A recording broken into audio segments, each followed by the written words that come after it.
Here we go. Tēnā koutou katoa. Hi, everyone. Thank you so much for joining us. It's really great to have so many people on the call this morning. For those who don't know me, I'm Alice Theardom. I'm a professor of brain health at AUT, and I'm leading the TBI network.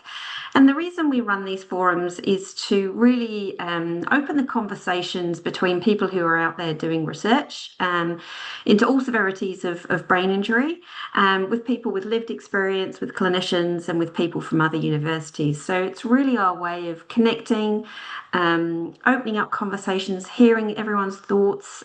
We often get some really good ideas from these discussions. And I'd like to acknowledge that we have a number of people with lived experience on the call. And I'm always very humbled that you join us because I appreciate this kind of a forum is very triggering for a brain injury. So if you feel that you need to pop off the call at any point, please don't worry, we won't be offended. We totally understand. And we will be recording this so that you don't feel that you're missing out. We'll also have this recording available for those who are not able to make it this morning. We often get a lot of views after we've had these discussions later on. So that's the reason that we record them. So we've got two speakers this morning who I hope you'll really enjoy. What we'll do is ask them just to talk briefly about their work for about 20 minutes, and then we would love to hear your thoughts and questions after each presentation. I will keep the chat open, so if you would rather not speak, do feel free to pop your comments in the chat. Otherwise, just feel free to come off mute and talk to the presenter directly. So first up, I would love to introduce Dr. Sarah Mackenzie. She's joining us from the University of Otago, and she's going to be talking about a piece of work she's recently completed on men's experiences of living with concussion. So I'll pass over to you, Sarah, and thanks so much for joining us this morning. Thanks, Alice. I'll just check that everyone can hear me. My Scottish accent sometimes can be difficult at times when it's not expected. But as long as you can all hear me, I will just make a start. So thank you, Alice, and I'm really pleased to have the opportunity to share this work with you all today, particularly because there may be men who were involved in this project who are on the call. So thank you to you for your contributions and your time and your efforts. We do, when we talk about our research, use pseudonyms. So we use made-up names when we talk about people. Please don't be offended if you are represented in this work and your name is not used. It's just a requirement of our ethics approval that we don't identify you by name. So the project's called Picturing the Invisible, and it uses arts-based methods, particularly photography, to explore the lived experience of concussion. And it focuses on men because that's really where a lot of my work sits at the moment. I've done a lot of work around men's mental health and suicide prevention. And I'm a qualitative researcher, which means that I often interview and I speak to people face to face rather than collecting numbers or counting. So my interest in concussion came about because of my own experience of a mild traumatic brain injury. So I was about 6 months off finishing my PhD when I fell down a 3-meter bank on a dark, windy Wellington night. For those of you that know Wellington, it's quite hilly. I was walking up a pathway to a friend's house that had no handrail, and I tripped in the dark and fell. I landed on a busy road, and I recall waking up in ED, and that's all I can recall. But what I do remember is the months and months following my concussion, where I had really great treatment from a concussion provider, but the experience has stuck with me because there was a lot of panic that I would never be able to finish my PhD, which I'd already spent 3.5 years working on. And there was a lot of anxiety that I would not be able to sit at a computer and actually do what it was that I enjoyed doing. So if you'd asked me before my accident what I knew about concussion, I probably would have just said to you sport. And it would be men, mainly men, and sports such as rugby, football, boxing. That's really all I knew about concussion. And it made me think that often when we hear concussion and men put together in a sentence, what we often hear is about concussion in the context of sport. And yet we know that most concussions don't actually happen on the sports field. They happen in people's homes, at work, in their private lives. And so I was really curious to know more about, well, how do men experience concussion when they're not elite sports people, the Bowden Barretts of the world? So that's really the curiosity that drove this project. And so the project was aiming to collect the first-hand accounts of men who had experience of concussion. And I wanted to use photographs and stories because I've used this in other areas of research, particularly around mental health. And it's such a wonderful way of collecting the lived experience and being able to share and to talk about things that we don't often talk about in research. And the outcome of the project was to create some photo exhibitions from the collection of photographs in various locations, which we've started doing, but also online. And I'll share at the end a QR code that you can scan if you'd like to look up the entire collection. But today, what I'm going to do is just present some examples from the collection. So the project was 18 months and it was funded by a Lotteries Health Grant. And I used a method, it's called Photo Voice. So it's a really specific research method that is community-based and it's participatory. In other words, the participants and the researcher work together to create the data. And so I sent out a flyer. I think it went through the TBI network. And I just simply asked any men who had experience with concussion and were still experiencing ongoing post-concussion symptoms to get in touch. And I asked them to take 5 to 8 photographs on their cell phones and to email them to me. And then we arranged to meet over Zoom. And we had a one-on-one interview where we talked about the photographs and the meaning behind those photographs and why they'd taken them. And so today what I want to focus on is 3 ways in which these photographs can tell us more about the lived experience. This is just a table of participants. So I spoke to 11 men. Again, these are just their pseudonyms, but you can see there's a wide age group there of men. And you can also... Sorry there, Sarah. We're not seeing your table. Oh, you're not seeing the table. Ooh, okay. Okay, I might just talk to it. What can you see? See you. Me, okay. Have I stopped sharing? So maybe just try again. Sorry to stop you mid-flow. That's all right. There you go. We're back? Yep. Okay. So this table shows you the sort of diverse causes of injury. So we had a workplace accident. We had one guy who had multiple concussions, and the last one was being hit on the head by his car door. We had a guy who fell off an e-scooter here in Wellington.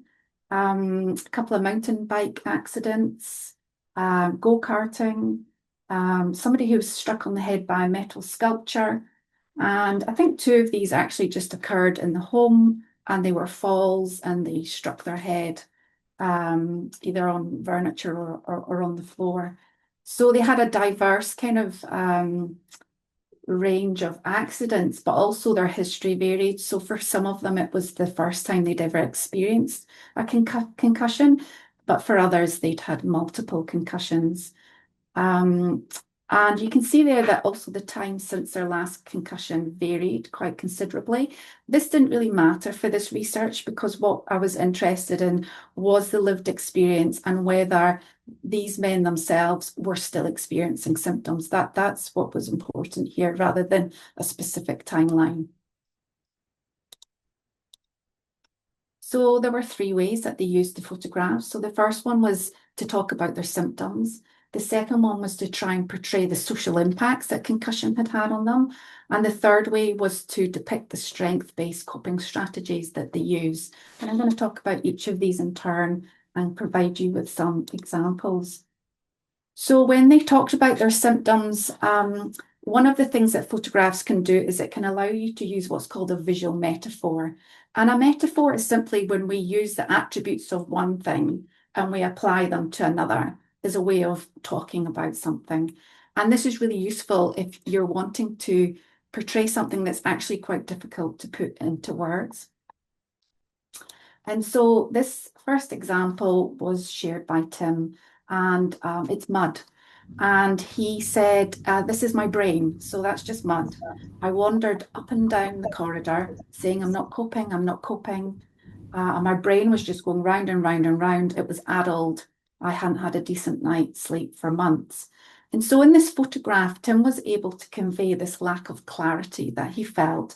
And the mud symbolises how his thoughts felt really slow and really messy and difficult to access. And so for him, trying to think clearly was really like wading through something really dense and resistant like mud. And in this second example, Matthew shared a photograph of his computer screen, and he told me that the software doesn't work. They said there's nothing wrong. They say your brain's like a computer, so everything is intact and your brain's all okay and everything's there, but it's just that the software doesn't want to work properly. And this is a metaphor that I believe that Matthew had been shared with from a health professional as a way of explaining how structurally everything seems fine, but internally something's not functioning as it should. And so his ability to process had slowed down. And if he tried to manage too much information, like a computer, his brain would crash or would slow down. And so this photograph is one way of showing this sort of hidden nature of concussion symptoms. So another way that the men articulated their symptoms was to try and give a shape to things that were actually not seen. And so they could use blurry or unfocused images to express migraines, light sensitivity, memory issues, confusion and brain fog, symptoms that are hard to put into words. And in this first example from Jamie, he shares a photograph of a blurred tree line. And this is him communicating how his migraines and his fatigue could really disrupt him. And so he said, when I'm tired and just fatigued, this is definitely one of the things that goes on. Migraines, everything kind of closes down. And even to this day, I still have quite a sore neck from the head knock. And I believe that's what causes the migraines. I just can't do anything. And so this photograph tells us about Jamie's experience in that when he's having these migraines, the world just appears blurry to him and he finds it hard to make connections with what's going on around him. And so this blurring between the land and the sky in his photograph, it just kind of gives this sense of eye strain. And this is similar to what he felt during a migraine attack. And in the second example shared by Phil, it's a picture of his lounge, and he said, I've deliberately blurred this, and it symbolises the vestibular symptoms that I get when I'm overloaded. And if I turn my head, then it takes a while for the vision to resolve, and it might only be half a second, but it kind of sort of feels like I'm underwater. But it's also dark through that door, so the journey onwards is unclear. And so for Phil, this photograph captured this internal experience where he had disorientation, imbalance, and this kind of disruption. And the third way that they used photographs was to really avoid framing it as a clinical issue. So they shifted the focus from a diagnostic criteria to something that was more an embodied and lived experience. And by doing so, it made it more relatable. And so in this example, Jamie shared a picture that he'd taken on a boat, and he's taken it at sea level. So you get the sense of the water being really buoyant and subtly moving. And he said, even to this day, I still get nausea and I hate it. My balance was always good before the concussion and now it's off. I almost feel like my inner ear has completely changed. And I mean, even to this day, I think my balance is not quite right. So this photograph is a way for him to depict this kind of imbalance without calling it a vestibular problem. And in this second example, Matthew shared a photograph of him holding a pack of cards. And this was his way of explaining to me how he had a problem with depth perception. And he said to me, my flatmate said, come on, let's have a game of cards. And I remember at the time, I just couldn't pick up the pack of cards. It's in my hand, but it's so small and I can't see the cards. I can't read what's on them. It looks too small and it's just perception. I couldn't read it. So this photograph was a way that Matthew could explain to me this feeling that he just couldn't see things like they used to be. So rather than labeling it as depth perception, he was able to show me it through this photograph of the action. And the second way that the men used the photographs was to talk about the social impacts of their concussion. And so obviously it affected their everyday activities. So for example, going to the supermarket. So this picture shared by Matthew, he said, I still struggle with the noise and the lights. And at the beginning, I couldn't handle being in the supermarket. Before I got hit, I could walk through the supermarket and be fine. But now it's just a different feeling. It gets crowded and it's just different. Overwhelming is the word.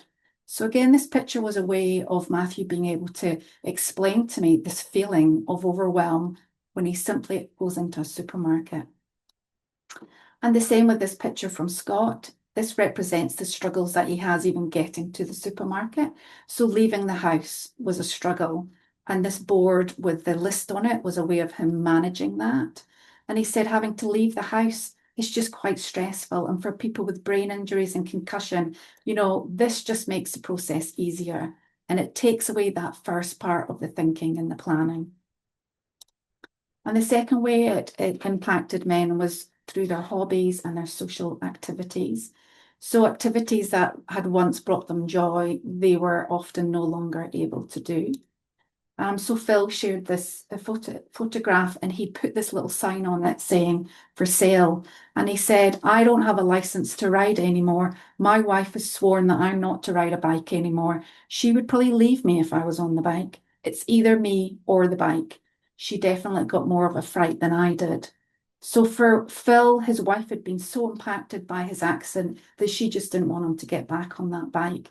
And this was a significant loss for Phil because not only was it something he enjoyed, but it was a form of keeping healthy. And it was also a way to meet other men and a social activity where he could go and chat with men while they were mountain biking.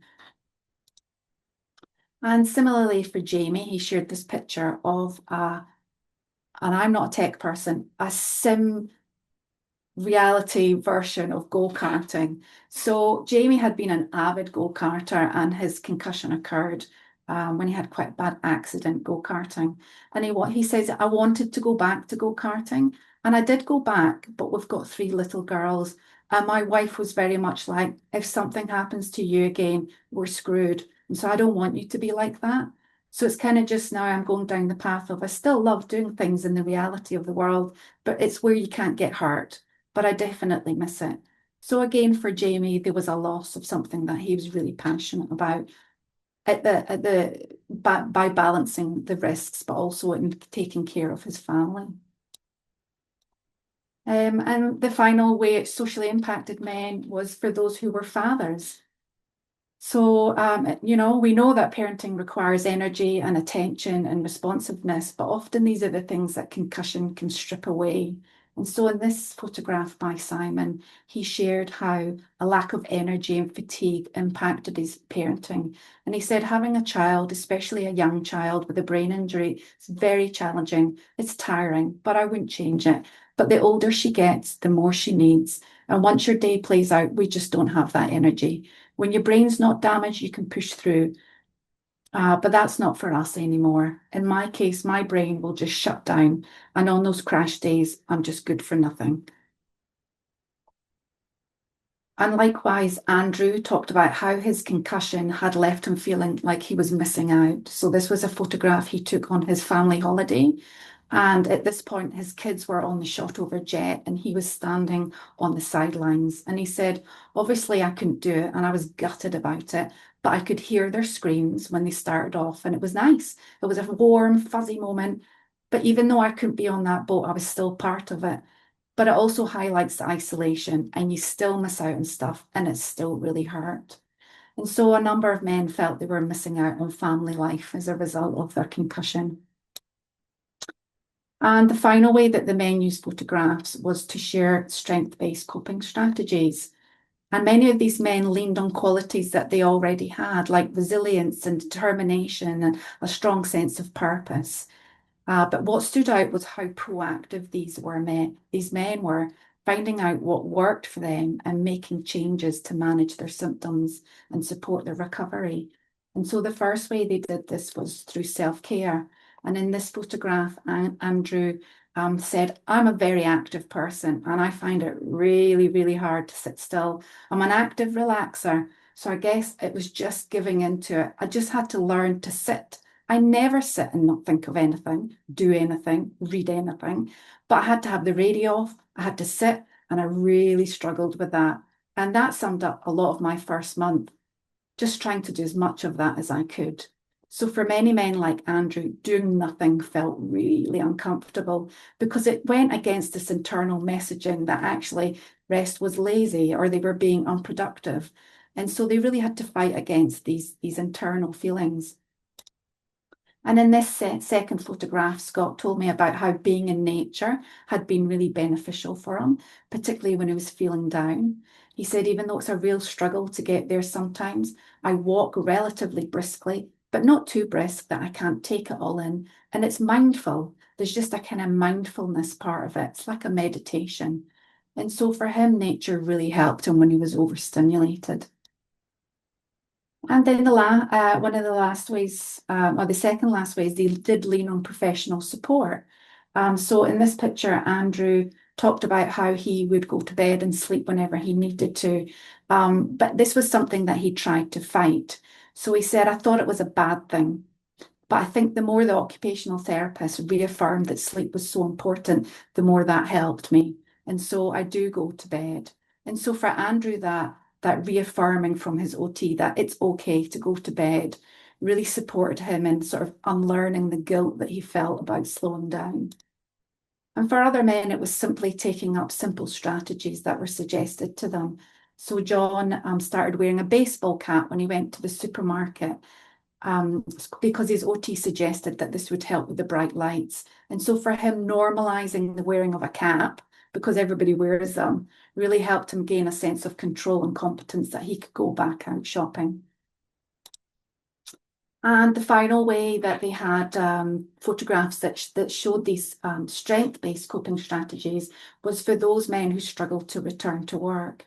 So there were two men that I spoke to who had not been able to return to work, and that in its own had significant implications for their well-being. This picture from Simon, he said, this was our Airbnb business that we set up because of my head injury.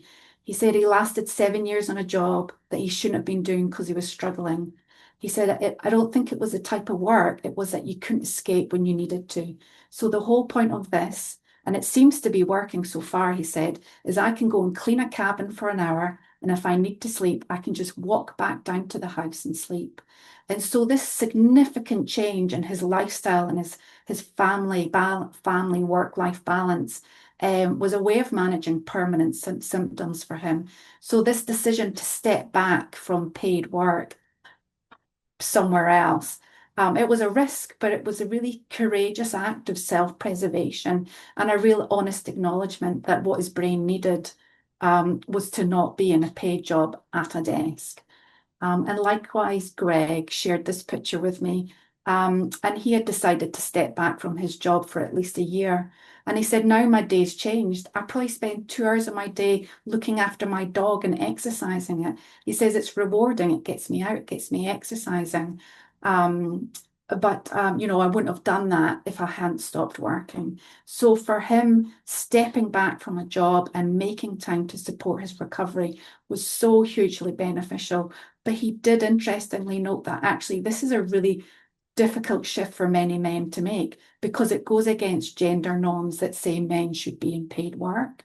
But interestingly, he told me at the end of his interview, he said, I may never go back to the jobs I've done before. And it's been one of those moments in my life. And to be honest with you, it's been life-changing. So while this disruption that was caused by concussion was really, really challenging for all the men that I spoke to, for many, like Greg, it prompted them to reevaluate their priorities. So they became more attuned to their health and they were more intentional about planning and setting boundaries. And just to finish with a few final thoughts about the kind of things, the kind of things that I think we should be doing to support men going through concussion. And one of those is just listening to the meanings that men give to their experiences, because this can offer really valuable insights into what's going on beyond this biomedical framework that we often use. And perhaps this can inform a more person-centered approach to how we care for men. I think we should also pay attention to the metaphorical language that men use to describe their symptoms, because this also gives a window into the lived experience, and it can help us to build empathy and it can deepen a clinical understanding. I think we also need to recognise the emotional toll of losing meaningful activities such as hobbies, social activities, or paid work, because we know that these disruptions are significant risk factors for men's depression and anxiety and suicidality. So we really need to be thinking about the mental health as a part of a holistic view. And finally, we really need to be supporting families and friends and colleagues to understand that although these concussions are called mild brain injuries, they have really long-term and really significant effects that are often unseen. And so it's this invisible nature of the injury that actually makes this external validation and social support even more important for men. So there, just to finish there, there's a QR code you can scan if you'd like to see the full collection of photographs. I've also got posters, so if there's anyone that would like the poster, email me, I can send you a PDF, or I'm happy to send you out a printed version if there's somewhere that you think that you'd like to put this up to share it with others. So I'll finish there. Fantastic. Thanks so much, Sarah. And what beautiful analogies. It's so hard to describe what the experience of a concussion's like, but for me, these images and stories were so powerful. So thank you for sharing those. So I'll open it up if anyone's got any queries or questions or thoughts. I see we've got a comment in the chat from Patria saying they were incredibly powerful photos and short stories. Thank you for sharing those. A great way of showing the impacts and coping strategies for TBI. So thanks, Patria. And I'm just wondering if Sarah came across any men who'd been impacted by lowered testosterone levels. Because I'm a psychologist from Hamilton. That puts me in who deals with people with concussion on the through ACC. And I just had a client affected with that, which hasn't actually been recognised through ACC, but I believe with a brain impact, it can also impact on how your hormones are being regulated and things. And I just wondered if you had any comments about that. Yeah. Thanks for the question, Diana.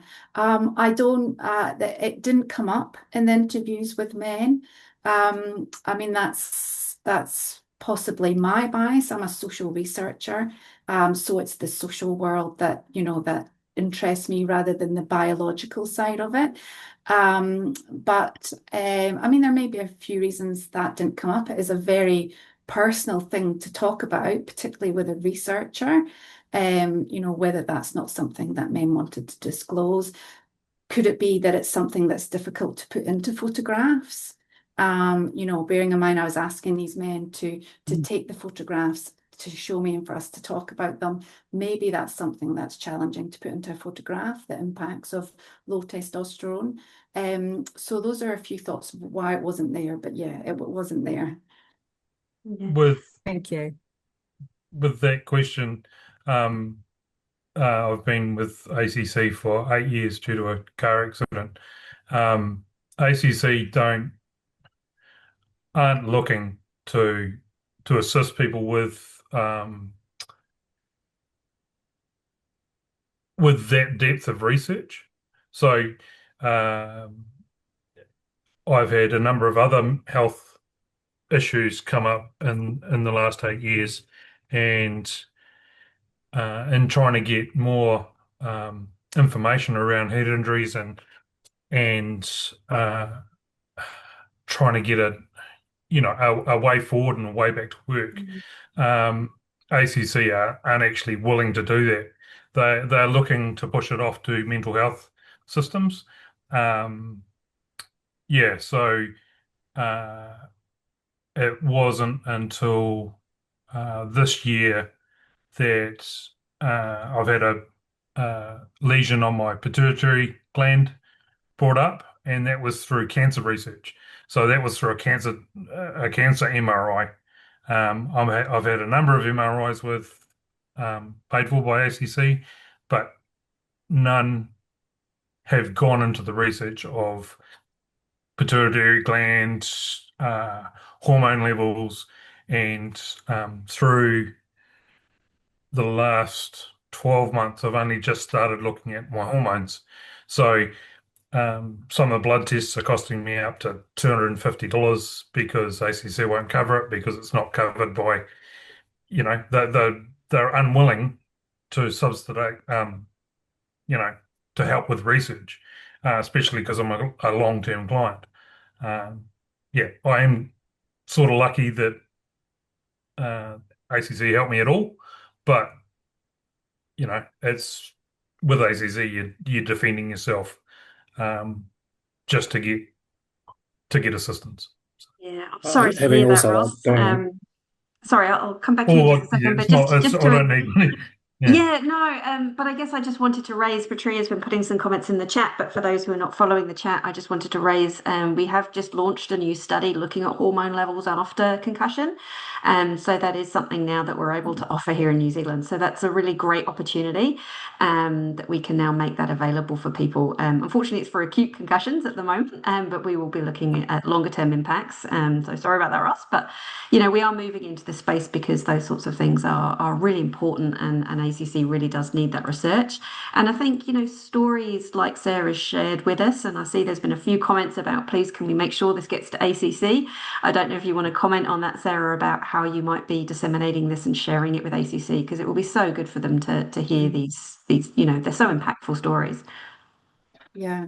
Well, if there's anyone on the call from ACC, please do get in touch. I am looking to build some contacts there to go and speak to them here in Wellington, just physically, rock up and talk about it.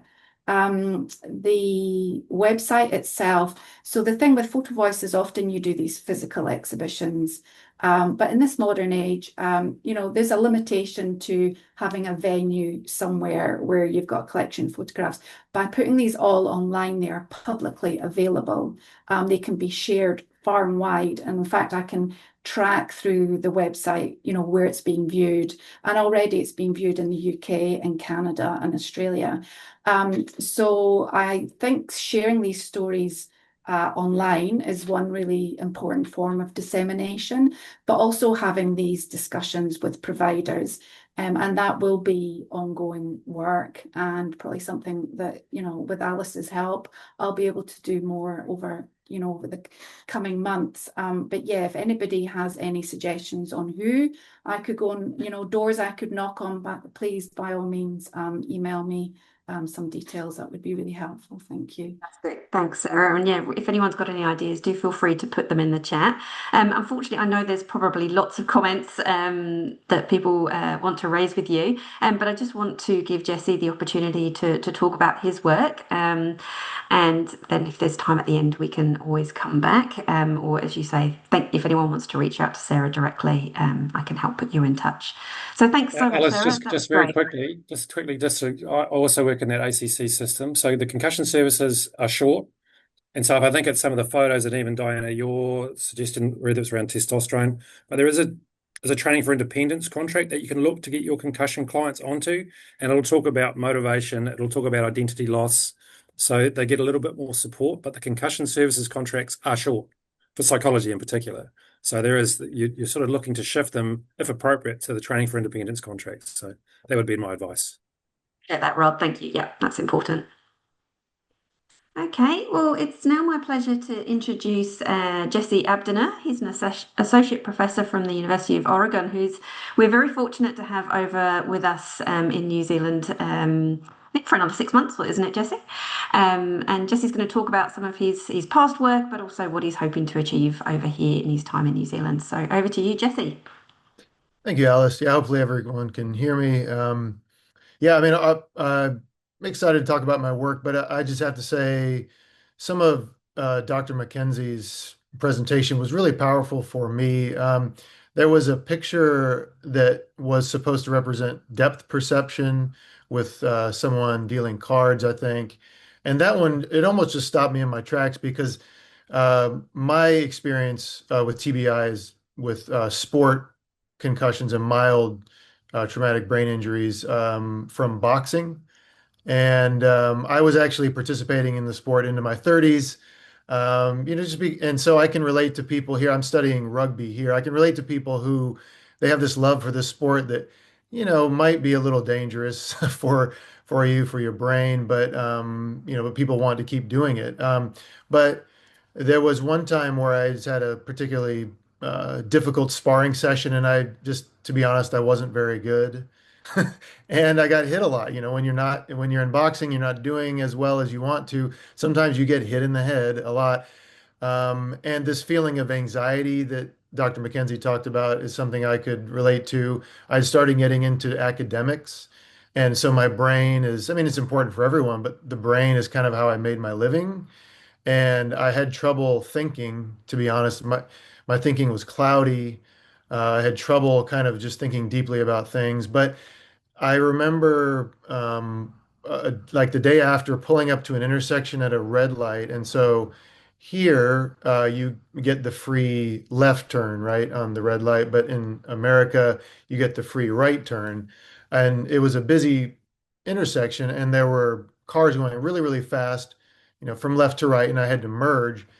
And I just had I didn't know what to do. And I'd been driving for years and years at that point, but my depth perception was just off, and I couldn't figure out when to go. And at that point, I was like, okay, I probably had a concussion, never diagnosed, and I had probably had some minor concussions before, but was never diagnosed, which I think is probably pretty common. So I just wanted to say that and speak about my experiences, and that it really, I love that idea of putting pictures to some of the words, and figuring out a way to represent the experiences that way. And so I guess as a transition, a little bit of what I'm doing has to do with pictures, moving pictures.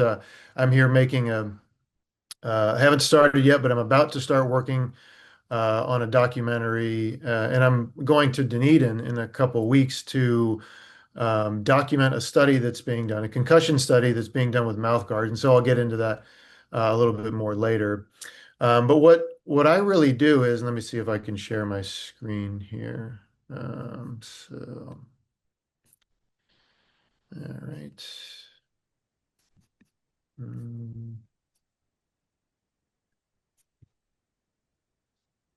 Okay, so hopefully you can see this. So a lot of what I do is, I mean, I'm not an expert on concussions, but I am an expert on communication. And so some of what I look at is what makes an effective message. And so regarding concussions, I've studied in America, I've done some experiments where I've tested different concussion documentaries and different video messages, and tested how this message might affect someone's trust in the brain science. We have an issue in the States, especially with a lack of trust of science. And there was a study that kind of launched me on this path that basically said a lot of people disregard the scientific reports about the connection between head hits in, say, American football and brain damage. And so that was kind of shocking to me, that people would kind of disregard the science. So I thought, well, what if some of these messages can help, um, you know, engender trust, maybe help people trust the science, and also just communicate some of these ideas about, well, we should probably be safe when it comes to sport and concussions. We, especially regarding children, can we, what can we do? What things can we do to kind of make the sport as safe as it possibly can be, within its bounds? So that's what I do is I look at stories and kind of judge their effectiveness. And on this trip, instead of using other people's stories, I'm going to just make my own story. And I have a background in TV news and documentaries, so I'm going to make the documentary that will eventually be tested on people. So it's a very like holistic and very, to be honest, very enormous project that I've taken on, but I'm really glad to be able to take a bite out of it. So see if I can. Okay. So just to kind of summarize what my work is I found that compelling stories can really have effects. They can affect. I've done a story where I tested trust in the journalistic reporting in a story. People read a story, hey, do you trust the reporting? If I'm really compelled by the story, it will increase my trust in the journalism, the message itself, the science within a message. And then specifically, an experiment I did, if you are really engaged in this story, and we can measure how engaged, how compelled you are by the story, that will almost like persuade you to adopt these attitudes that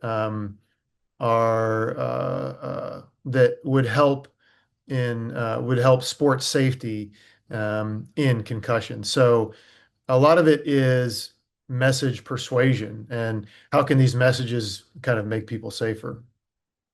I wanted to go away from concussions for a second. This is a book called Bully Basha, and I'm going to butcher probably the author's name, but Witi Ihimaira is the author.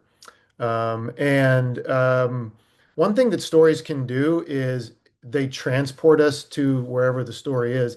This is a story if you haven't read it. This is a shot from the movie that was made from the story, the movie called Mahana. But there's this overbearing grandfather who dominates in this family, this Maori family on the east coast of the North Island. And Simeon is the one on the right, and he's the headstrong young member of the family. And he's constantly torn between this idea of what he wants to do and what he should do, what the family wants him to do, and what he should do is personified by the grandfather.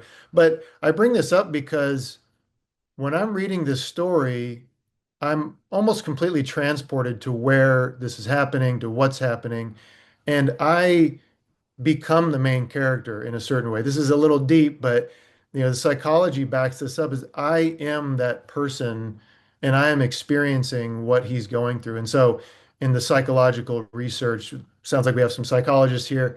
Well, and Alice, of course, but the psychological research tells you that it's what's called identification. So I identify with this character.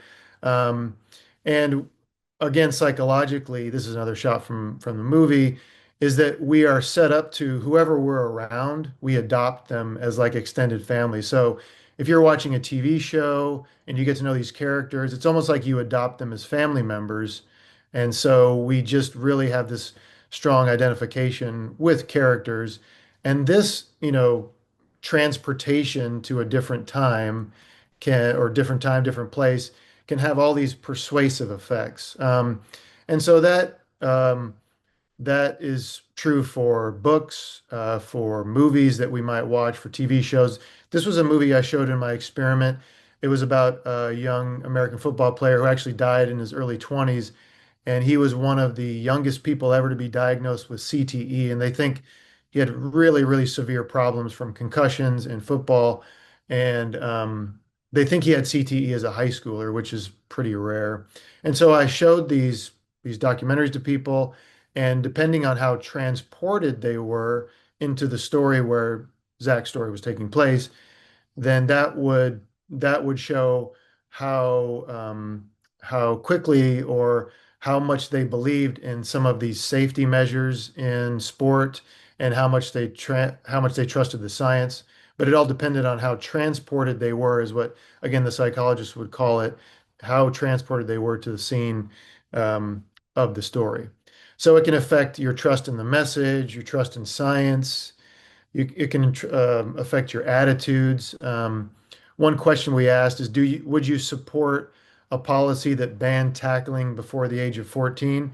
Not saying that this should or shouldn't be the case, but if you are more transported in the story, you're more likely to support this policy banning tackling in a sport like American football before the age of 14.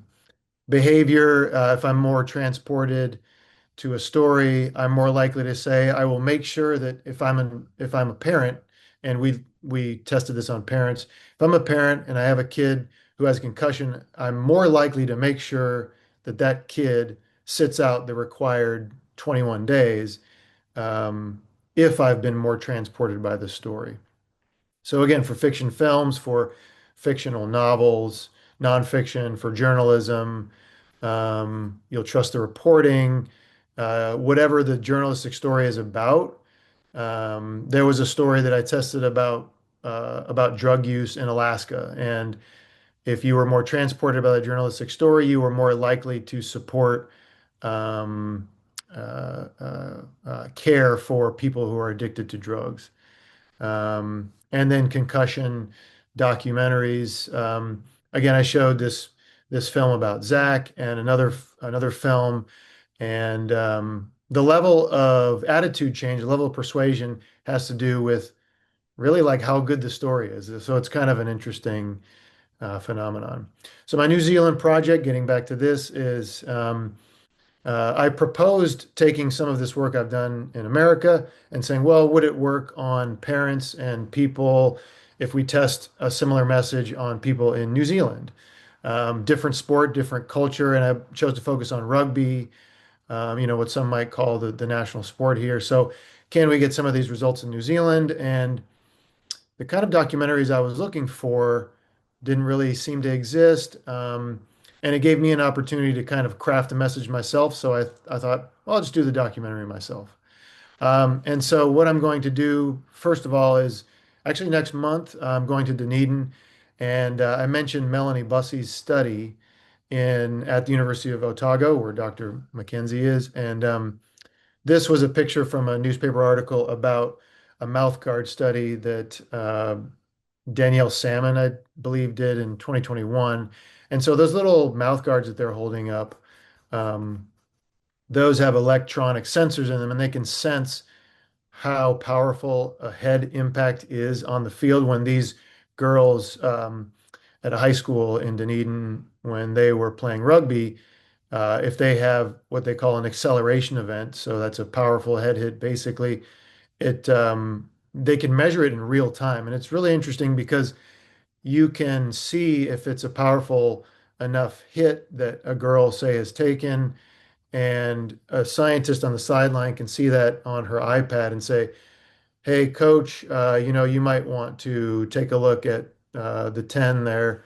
She suffered an event there, and it might be a case where we want to give her a rest and something like that. So when we're talking about these invisible injuries, I think Dr. Mackenzie brought that up, and if I have this kind of injury, there's no blood, there's no broken bones.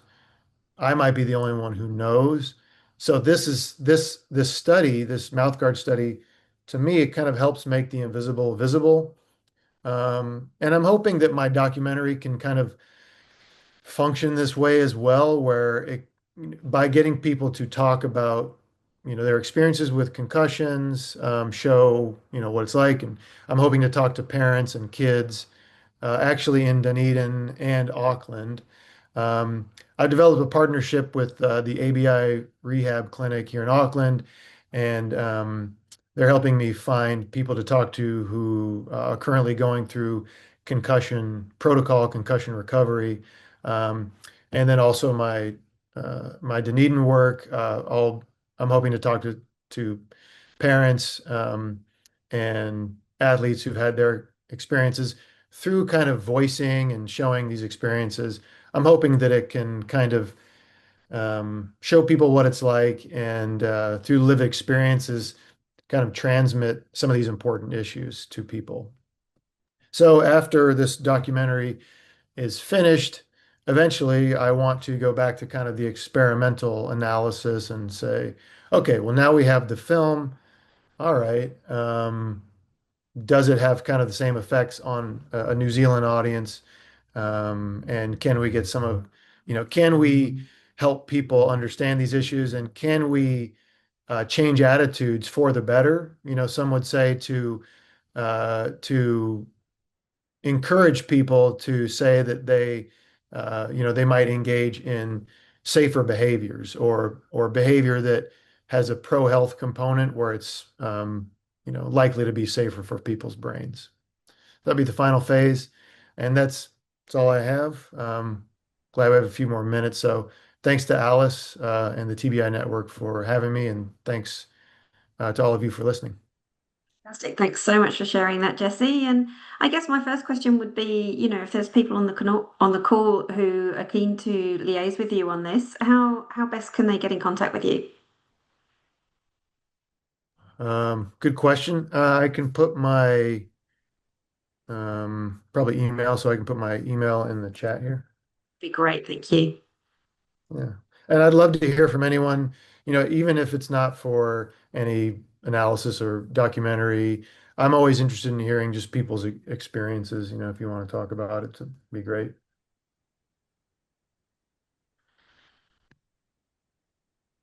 Okay, so there's my email. Fantastic, thank you. Any thoughts or questions for Jesse?